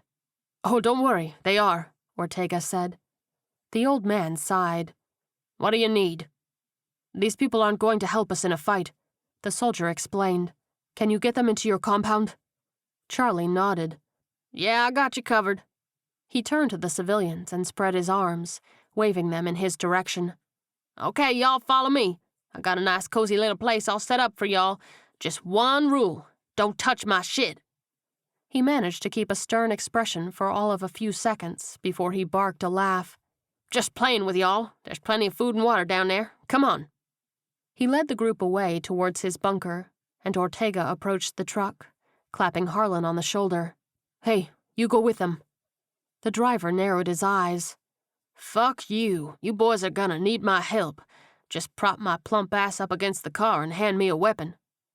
All right, man, Ortega replied, raising his hands in surrender. "If you want to be on the line with us, you'll be there." Harlan nodded firmly with a noise of indignant pride, and both men turned at the sound of a four-wheeler engine screaming towards them. Hickman skidded to a stop just short of them and hopped off with a grin. "About damn time you showed up," Harlan declared. The soldier rolled his eyes. "Sorry I had to blow up a sporting goods store." "Well, these things take time, I guess," the driver replied, as casual as if they were discussing the weather. "How we looking here?" Hickman asked. Ortega took a deep breath. "Well, in about 5 minutes, we're gonna have 1,000 zombies on us, and we're still waiting on weapons." Hickman unslung his rifle, flipping the scope to long range. "I'll see if I can't slow him down just a bit." He jogged over to the car barricade, hopping up onto the hood of one, and took a knee before aiming. He squeezed the trigger and took the head of a zombie clean off. As it crumpled to the ground, the corpse tripped up a few of its brethren. The soldier didn't waste any time, sending round after round into the horde. It wouldn't buy much extra time, but every little bit would help. "Got them!" Audrey cried from the truck. Ortega stepped forward as she set down a whole pile of assault rifles. "You find the ammo?" he asked. "Yep," she replied. "That's coming next." She headed back into the dim tunnel. The soldier began doling out weapons and turned to his 2 civilian helpers that had stuck around. "Okay, crash course," he began. "Rule number 1, only point them at zombies." He pushed on the barrels of both guns so that they were pointing at the ground. "Rule 2, keep it in 3-round burst mode. I get the sense you aren't going to be the greatest shots, so while it'll burn through ammo, you'll have a better chance at hitting the target. And Rule 3, here's the release button." He pointed to his own rifle to show them. "Just smack in another mag and you're ready to go. Questions?"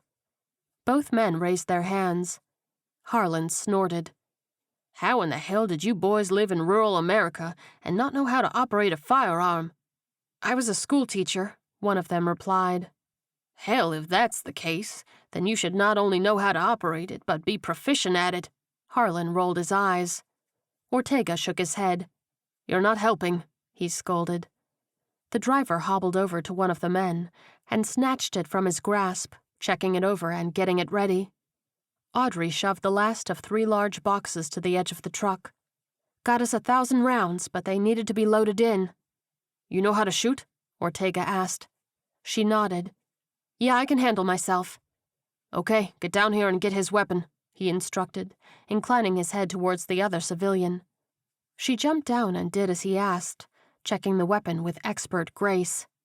"Help Harlan over to the cars, and start firing when you feel comfortable you can hit the target," Ortega continued, motioning to her. "I'm gonna get these boys going on loading ammo." Audrey nodded and took the driver by the arm, heading towards the line of cars. "Badass, girl," Harlan complimented her as he limped along. "Okay, grab the ammo," Ortega instructed, leading his helpers to the bridge, carrying a box between them. "So you press down and slide. Press down and slide. Count to 25 and move on. It's a tight fit when it's full, and we got plenty to spare, so no need to fill the mags all the way up. Can you handle it?" He handed an empty mag to each of them, and they quickly got to work. To the soldier's surprise, they moved at a decent speed, and he clapped them both on the shoulder in appreciation. "Ortega, need you up here," Hickman called, and his partner rushed over, climbing up onto the hood next to him. "What do you think?" Ortega asked, as he watched the stumbling horde, now within 30 yards of the bridge. Hickman shrugged. "I think barring a miracle, we're fucked." Chapter 13. "So, how we pulling a miracle?" Ortega asked, squaring his shoulders as he sized up the oncoming horde. Hickman shrugged. "Bottleneck them on the bridge? If we can take out enough of the front line, it might give us a barrier so we can slowly take them out," Ortega said thoughtfully. His partner grinned. "Good a plan as any." They hopped down from the car in unison and took up defensive positions behind the vehicles. Hickman moved to the far end, and Ortega flanked the remainder of their group, everyone readying their weapons. "Okay, as soon as they hit the bridge, start firing," Ortega instructed, as the zombies made the turn, some of them cutting across the grass to approach. Aim straight down the line and go for the head. When you need ammo, grab one mag at a time. Ryan let out a deep whoosh of breath. What happens if they breach the barricade? Fall back into the neighborhood and take shelter, Ortega replied. Fuck that, Hickman shook his head. If they breach, we're dead, either from them getting us or starvation. Stand your ground and don't let them through. The rest of the group looked to Ortega for confirmation, and he couldn't help but concede. He nodded. He wanted to give them some hope, but sober reality was the better play. He offered his partner a grim smile of thanks for being the voice of reason and honesty. Nobody fires until we do, Ortega said firmly. He turned towards the horde, holding his gun up and steady. He watched the zombies stagger towards them, gaping mouths drooling crimson as they moaned their excitement for a fresh meal. They were packed shoulder to shoulder, stretching back hundreds of yards, an ambling sea of rotting death. Hickman fired the first shot, and the group unloaded into the front line. Bullets tore into the horde, some on target and blasting skulls, some missing wildly. Torsos blew open, limbs fell to the ground, bodies spun and flipped and went down spectacularly, but only to be replaced by more mindless dead. The bottleneck had reached the bridge, about 20 feet away, when the first click sounded. I'm out, Ryan cried, breaking from the firing line, to rush back to the two men packing mags with ammo. He unloaded his empty one and snatched up one of only 8 that they'd filled. You guys gotta speed up, he urged, and then slammed the fresh bullets back in, running back to the line. The men fumbled to go faster, spurred on by the panic in the young man's voice, but shaky fingers and hands made them inefficient in their task. Audrey and Reuben both announced their empties and tore over to grab more ammo. Hickman switched from single fire to burst mode, firing at head level across the whole line of dead. Bits of blood and rotted brain matter flew into the air like little fireworks, the bodies slowing the flow of the enemies a little bit while they were 2 shooters down. Ortega followed suit, but his rifle ran out, and he jogged back to grab a fresh mag. As he clicked it in, his ears perked up at the sound of splashes, and he ran over to the edge of the bridge to see zombies wading into the river. We're being flanked, he bellowed, and began to fire down at the corpses easily traversing the waist-deep water. They're getting to shore, breaking the line, he cried, as 2 zombies easily replaced each one he took down. He ran off of the bridge and stood on the road parallel to the shoreline, standing guard as he waited for the corpses to emerge from the bushes. He dispatched one, then another, switching to single-shot mode to play a deranged game of whack-a-mole. He continually took out those closest to him, but soon enough there were a dozen lumbering creatures moving towards him on the road. He began to walk backwards, and then ran out of ammo. As he switched mags, the zombies stumbled within 10 feet of him, and then rapid-fire bullets tore into the group of corpses, sending them to the ground. The soldier turned to see Charlie standing behind him, holding a gold-plated AK-57. The old man grinned maniacally, sporting 2 bulky satchels on his hips. He moved forward, taking out all of the immediate zombies. Ortega smirked as he clipped in a fresh mag. You know automatic weapons are banned, don't you? Well, why don't you go ahead and confiscate it then? Charlie quipped, and handed him the gun. He unclipped one of the bags and handed it over as well. 5 fully loaded mags in there. You should be good to go. Ortega nodded his thanks, clipping the sack to his own hips. What about you? Gotta get this barbecue going, Charlie replied, pulling a trio of Roman candles out of the other bag. He wandered up to the bridge, whistling as he lit the fireworks, and stepped up next to Ryan. What are you going to do with those? The young man asked. Charlie grinned. I told you we needed a sustained heat source to get that diesel lit, and this is gonna do it, he replied. Those aren't hot enough, Ryan protested, continuing to fire into the horde. Just watch, boy, the old man replied, and aimed the candles in an arc towards the road. The horde reached the barricade, the combined weight of the oncoming dead inching the cars slowly but surely across the bridge. The first poofs of the Roman candles sent brightly colored bits of flame floating towards the pallid faces. The corpses stared up with rheumy eyes as the little bits floated down, falling to the ground and extinguishing with little hisses. "That was your plan?" Ryan grunted. "Jesus, man, we could have—" "Just watch, boy," Charlie urged, and another volley of colored flame shot through the air. This time, a few thicker embers landed on a few corpses and smoldered against their clothes. One of them was wearing something particularly flammable and burst into flames, igniting the zombies next to it. "There we go!" Charlie threw a triumphant fist into the air, eyes wild, and snatched Ryan's rifle from his hand. He took careful aim and fired at the flaming zombie, striking it in the head so that it fell directly into the diesel-soaked road. He handed the gun back to Ryan and then leaned casually on the stone bridge support, crossing his arms as the fuel ignited. The flames spread quickly, engulfing the zombies, consuming them in under a minute. Thick black plumes of smoke filled the air, coating the battlefield as the horde went up in flames.